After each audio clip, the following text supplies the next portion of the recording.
చాలామందికి విషజ్వరాలొచ్చి ప్లేట్లెట్స్ పడిపోతూ ఉంటాయి. అతి ముఖ్యంగా డెంగీ జ్వరం వచ్చినప్పుడు ప్లేట్లెట్స్ చాలా వరకు పడిపోయి విషజ్వరాలకి కొంతమంది ప్రాణాలు కోల్పోతూ ఉంటారు. చాలామంది ప్లేట్లెట్స్ పడిపోగానే చాలా కంగారు పడిపోతూ ఉంటారు.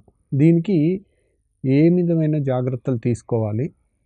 ఏ విధమైన ట్రీట్మెంట్ తీసుకోవాలి అనేది మనం ఇప్పుడు చర్చించుకుందాం. డెంగీ జ్వరంలో అన్నిటికన్నా భయపెట్టే లక్షణం ఏంటి అంటే ప్లేట్లెట్లు పడిపోవటం. సాధారణ ప్రజలకు తెలిసింది ప్లేట్లెట్లు పడిపోయినాయి అంటే చాలా భయపడుతూ ఉంటారు. కానీ యాక్చువల్గా ప్లేట్లెట్లు పడిపోయి డెంగీ పేషెంట్స్ చనిపోవటం కంటే కూడా వాళ్ళకి కిడ్నీలు ఫెయిల్ అయ్యి లివర్ ఫెయిల్ అయ్యి చనిపోయే వాళ్ళు ఇంకా ఎక్కువ మంది ఉంటారు. బీపీ పడిపోయి దీనికి అతి ముఖ్యమైన కారణం ఏంటంటే డెంగీ జ్వరానికి మనకి ట్రీట్మెంట్లో ఉన్న చిన్న చిన్న విషయాలు తెలుసుకుంటే చాలామంది ప్రాణాలు కాపాడుకోవచ్చండి. ఏది ఇంట్లో ఉంటూ కూడా మీరు కాపాడుకోవచ్చు. దీంట్లో అతి ముఖ్యమైన లక్షణాలు మీరు తెలుసుకుంటే ఆ ట్రీట్మెంట్ అనేది ఇంటి వద్ద ఉండి చేసుకున్నప్పటికీ కూడా మీకు ఏ విధమైన హాని జరగకుండా ఉంటుంది. డెంగీ జ్వరం మామూలుగా మనకి జ్వరం స్టార్ట్ అయిన తర్వాత ఒక వారం రోజులు హై గ్రేడ్ ఫీవర్స్ ఉంటుంటాయి. ఈ వారం రోజుల్లో మనకి క్యాపిలరీ లీక్ అని అంటారు. అంటే మన రక్తం అంతా కూడా ప్రతి మనిషికి అందాజుగా 70 కేజీలు ఉండే మనిషికి 5 లీటర్ల రక్తం ఉంటుంది. సో ఈ 5 లీటర్ల రక్తం రక్తనాళాల లోపల ఉంటుంది. రక్తనాళాల లోపల ఉండి ఆ బీపీని కాపాడుతూ ఉంటుంది. సో ఆ బ్లడ్ బయటికి లీక్ అవ్వటానికి వీలు ఉండదు. కానీ ఎక్కడ లీక్ అవుతుంది? బ్లడ్ రక్తనాళాల్లోంచి బయటికి ఎప్పుడు వస్తుంది అంటే, మీరు ఆలోచించండి, ఎవరికన్నా తల మీద దెబ్బ తగిలితే వెంటనే ఇంతలావు బొప్పి కడుతుంది. అంటే ఇంతలావు వాపు ఎక్కడి నుంచి వచ్చింది? సపోజ్ ఎవరన్నా మొహం మీద దెబ్బ తగిలింది అనుకోండి, సపోజ్ పెదం మీద గుద్దారు అనుకోండి, ఎవరైనా పెదవి ఇంతలావు ఉబ్బిపోతుంది. సో ఈ వాపు ఎక్కడి నుంచి వచ్చింది అనేది ఏంటంటే, ఎప్పుడైనా ఎక్కడైనా దెబ్బ తగిలితే ఏమవుతుంది? మనకి అక్కడ రక్తనాళాలు వ్యాకోచిస్తాయి. దాంట్లోంచి ఎక్కువ పోషకాలు రిపేర్ చేయటానికి, అంటే తెల్ల రక్త కణాలు అన్నీ అక్కడ మన రక్తనాళాల యొక్క లోపలి గోడలో మనకి చిన్న చిన్న హోల్స్ ఏర్పడి ఎక్కువ ఫ్లూయిడ్ బయటకు వస్తుంది అన్నమాట. అంటే రక్తంలో ఉండే ద్రవ రూపంలో ఉండే సీరం అంటారు, లేదంటే ప్లాస్మా అంటారు. ఇది రక్తనాళాల బయటకు వచ్చి వాపు వస్తుంది. ఈ వాపు వచ్చినప్పుడు ఇట్ ఈజ్ ఏ లక్షణం. దేనికి? ఇంజురీకి. మనకి ఎక్కడైనా దెబ్బ తగిలిందనే దానికి ఇంజురీకి, లేదంటే ఇన్ఫ్లమేషన్ అంటారు. దీనికి లక్షణాలు 5 ఉంటాయి. దీన్ని గ్రీక్ లాంగ్వేజ్లో రూబర్, క్యాలర్, డాలర్, ట్యూమర్, ఫంక్షోలీసా అంటారు. అంటే రూబర్ అంటే రెడ్నెస్, క్యాలర్ అంటే వేడి, మనకి ఎక్కడన్నా దెబ్బ తగిలి నొప్పి వచ్చే చోట ఎర్రగా ఉంటుంది, చేతులు పెట్టి చూస్తే వెచ్చగా ఉంటుంది. డాలర్ అంటే పెయిన్ అనమాట. ట్యూమర్ అంటే వాపు అనమాట, వాపులాగా వస్తుంది. అండ్ 5వది ఫంక్షియోలీసా అంటారు, అంటే ఫంక్షన్ తగ్గిపోతుంది అక్కడ. సో ఇలాగే ఎక్కడైతే దెబ్బ తగిలితే మనకి రిపేర్ వ్యవస్థ పనిచేస్తుందో, ఈ 5 లక్షణాలని కలిగిస్తుందో, దాంట్లో వాపు అనేది అతి ముఖ్యమైన హీలింగ్ రహస్యం.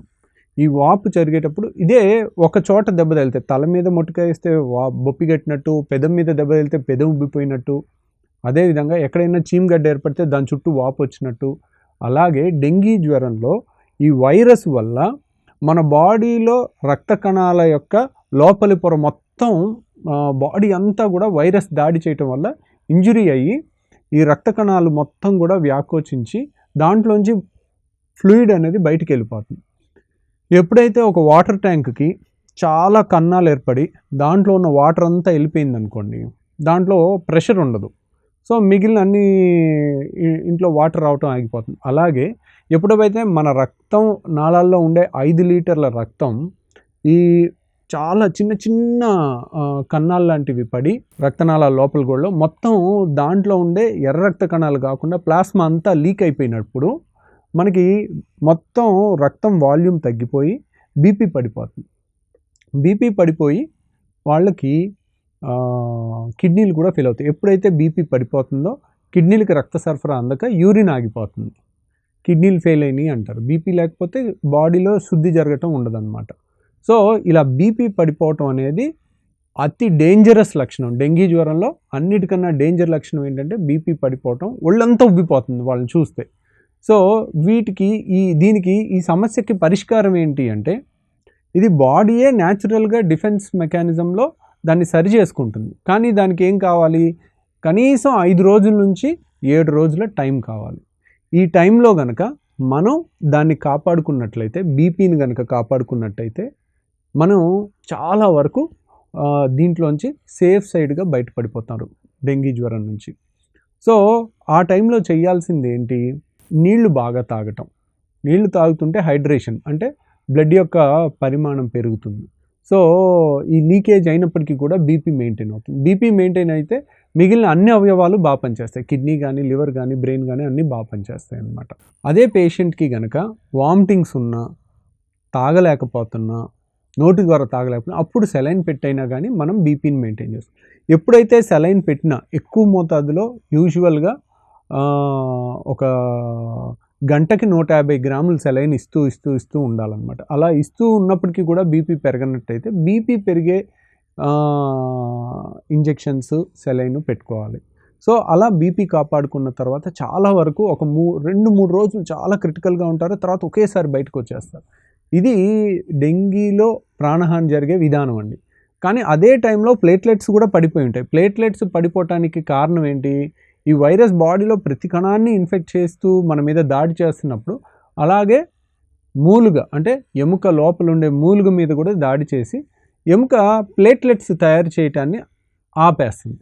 అందువలన మనకి ప్లేట్లెట్స్ అనేవి తయారవ్వవు. అలాంటప్పుడు ఇది కూడా వారం రోజులు అయ్యేసరికి 5 రోజుల నుంచి వారం రోజుల్లో మన రోగ నిరోధక శక్తి వచ్చి దాన్ని వైరస్ని కంట్రోల్ చేసి హీలింగ్ స్టార్ట్ అయిపోయి రికవరీ అయిపోతుంది అనమాట. మనం ఈ 5 రోజులు, వారం రోజులు ప్లేట్లెట్లు 10,000కు పడిపోవటం, 5,000కు పడిపోవటం, 20,000కు పడిపోవటం, అంటే ఎప్పుడైతే సాధారణంగా 1,50,000 నుంచి మనకి 4.5 లక్షల ప్లేట్లెట్లు ఉండాలి. సో అదే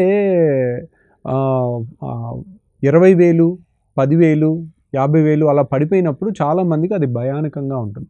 కానీ ప్లేట్లెట్లు పడిపోయి పేషెంటు ఏ కంప్లైంట్ లేకుండా బాగానే చూడటానికి బాగున్నారనుకోండి, పెద్ద టెన్షన్ పడాల్సిన అవసరం. ప్లేట్లెట్ పడిపోయిన వాళ్ళకి అతి ముఖ్యమైన ప్రాబ్లం ఏంటంటే, ఎక్కడన్నా దెబ్బ తగిలినా, ఎక్కడన్నా రక్తస్రావం మొదలైతే ఆ ప్లేట్లెట్లు పడిపోయిన వాళ్ళకి రక్తస్రావం ఆగదన్నమాట. అందుకని వీళ్ళకి పొరపాటును కూడా మనం ఆల్రెడీ బ్లడ్ క్లాటింగ్ ఆపే మందులు ఇవ్వకూడదు. అంటే హెపారిన్ అనే ఇంజెక్షన్స్ కానీ, తర్వాత యాంటీప్లేట్లెట్స్ కానీ ఇవ్వకూడదు. ఇస్తే ఇంకా ఎక్కువ బ్లీడింగ్ అవుతుంది. తర్వాత అనవసరంగా ఎక్కువ కూడా చేయకూడదు. పేషెంట్కి యూరిన్ పైప్ వేసామనుకోండి, అక్కడ కూడా ఇంజురీ జరిగి అక్కడి నుంచి కూడా బ్లీడింగ్ అయ్యే అవకాశం ఉంటుంది. అంటే చిన్న ఇంజురీ నుంచి కూడా బ్లీడింగ్ ఎక్కువ అవుతుంది. సో పేషెంట్ లేచి మంచంలో కూర్చుని యూరినల్ పెట్టుకుని మంచంలో బాత్రూమ్కి వెళ్ళలేకపోయినా మంచంలోనే బెడ్ ప్యాన్ అది పెట్టుకుని చేసుకోవటం ఉత్తమం అన్నమాట. అట్లా ప్లేట్లెట్స్ అనేవి దానంతటదే రికవరీ అవుతాయి. ఆ విధంగా అనవసరమైన టెన్షన్కి వెళ్ళి ప్లేట్లెట్స్ కూడా తప్పని పరిస్థితిలో ఎక్కించుకోవచ్చు. ఎక్కడన్నా బ్లీడింగ్ మొదలైందంటే చిగురుల నుంచి కానీ, తర్వాత వాంతుల్లో కానీ, లేకపోతే దగ్గులో కానీ, మోషన్లో బ్లడ్ పట్టడం కానీ, అలాంటప్పుడు ప్లేట్లెట్లు ఎక్కించుకుని మనం దాన్ని సరి చేసుకోవచ్చు. కానీ చాలా అరుదండి, 100-200 మందిలో ఒకళ్ళిద్దరికే ఆ ప్లేట్లెట్స్ ఎక్కించాల్సిన పరిస్థితి వస్తుందన్నమాట.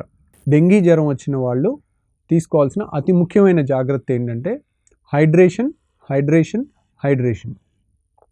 మీ హైడ్రేషన్ బాడీలో తేమ శాతం బాగుంటే ప్రాణహాని అయ్యే అవకాశమే లేదు.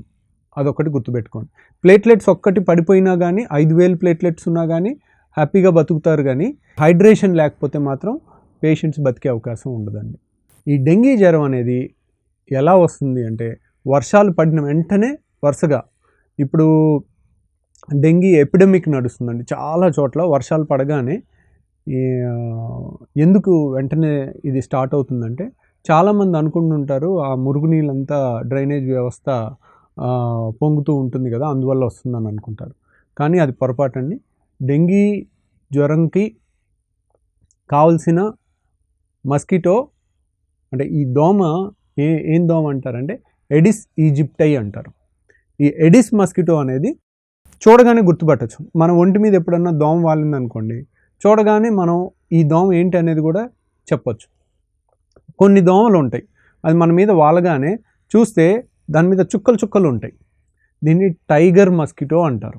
అంటే డెంగీ జ్వరాన్ని కాజ్ చేసే ఎడిస్ అనే దోమ టైగర్ మస్కిటో, అంటే పులిలాగా చుక్కలు చుక్కలు చుక్కలు చుక్కలు ఉంటుంది.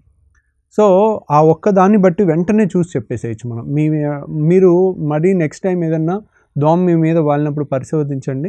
మచ్చలు మచ్చలు చుక్కలు చుక్కలు చుక్కలు ఉంటాయి, అది డెంగీ కలగజేసే దోమ అనమాట. ఇది చాలా వరకు సాధారణంగా దోమలు నిశాచరులు, అంటే రాత్రిపూట తిరుగుతాయి, పగలు కనపడవు దోమలు, ఎక్కడ రాత్రిపూటే కొడతా ఉంటాయి. కానీ అంటే 100కి 90 పాళ్ళు ఉండే దోమలు అవి. ఎడిస్ దోమ మాత్రం పగలు కొడుతుంది. And it is a fearless bitter అంటారు. అంటే దానికి అంత భయం ఉండదు, బాగా పగలపూట అటాక్ చేస్తూ కొడుతూ ఉంటుంది అన్నమాట.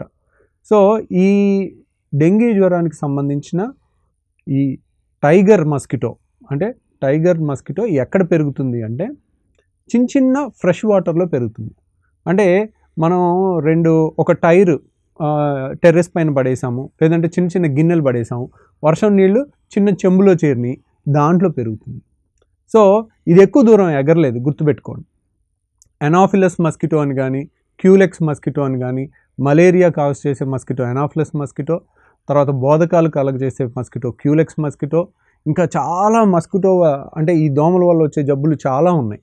ఈ జబ్బులన్నీ కూడా క్యూలెక్స్ మస్కిటో చాలా దూరం 2 కిలోమీటర్ల వరకు కూడా ఎగరగలుగుతుంది. కానీ డెంగీ మస్కిటో అంటే ఈ టైగర్ మస్కిటో ఎడిస్ ఈజిప్ట్ అనే మస్కిటో 100 మీటర్లు దాటి ఎగరలేదు.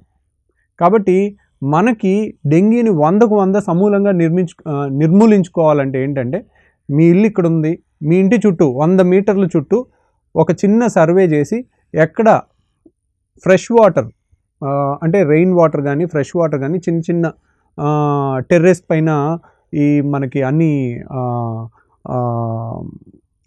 పైపులు మూసుకుపోయి అన్ని పైన చేరే చిన్న చిన్న నీళ్లు, పూలకుండీల్లో చేరే నీళ్లు, ఇలాంటివి కనుక మనం లేకుండా మన చుట్టూ 100 మీటర్లు చేసుకుంటే 100కు 100 ఈ డెంగీ జ్వరాన్ని జయించవచ్చు, అసలు రాకుండా కాపాడుకోవచ్చు. ఎందుకంటే ఇది 100 మీటర్లు దాటి ఎగరలేదు ఈ టైగర్ మస్కిటో అనేది. కానీ it is a fearless bitter అయినప్పటికీ కూడా 100 మీటర్లు దాటి ఎగరలేదు, దీనికి అంత స్ట్రాంగ్ వింగ్స్ లేవు. అదే culex mosquito, anopheles mosquito almost kilometre పైన వెళ్తాయి అన్నమాట.